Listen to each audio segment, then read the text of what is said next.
Hey guys, I'm about to show you a story of faith, courage, and forgiveness like you've never seen before. In Clay, we're diving into the life of David, from his humble beginnings as a shepherd to becoming the legendary king of Israel. This isn't your average Sunday school lesson, folks. We're talking epic battles, royal drama, and some serious life lessons. So picture this. There's this kid, David, right? He's out there in the fields hanging with his sheep, strumming his harp. Pretty chill life. But God's got other plans. He sends this prophet Samuel to find the next king. And guess who he picks? Not the tall, buff older brothers. Nope, God goes for the little shepherd boy. Talk about an underdog story.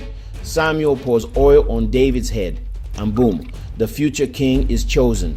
But here's where it gets wild. David's not immediately crowned king.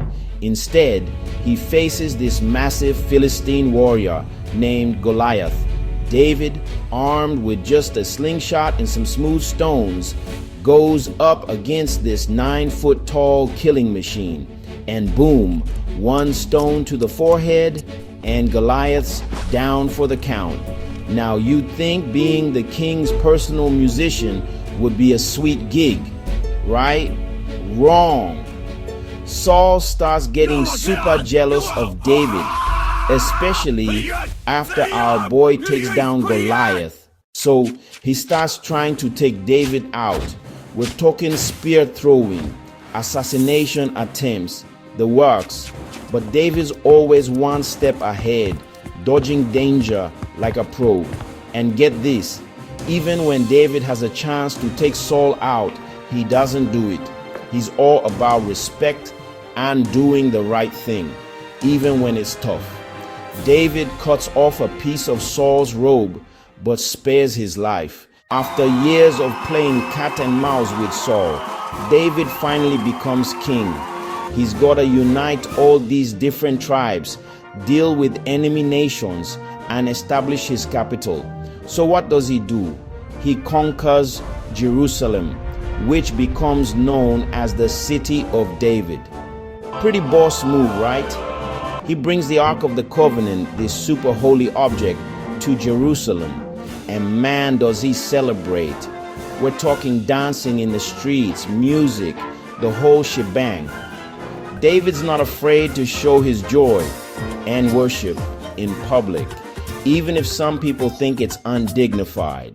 Now, you might think that once David became king, everything was perfect. But nope, even great leaders mess up sometimes. David's got this major fail moment with this woman named Bathsheba. He does some pretty shady stuff to get her, including sending her husband to die in battle. Not cool, David. But here's the thing. When David's called out on his mistakes, he owns up to them. He doesn't make excuses or try to cover it up.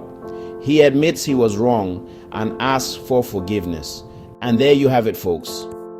The story of David, from shepherd boy to giant slayer to king.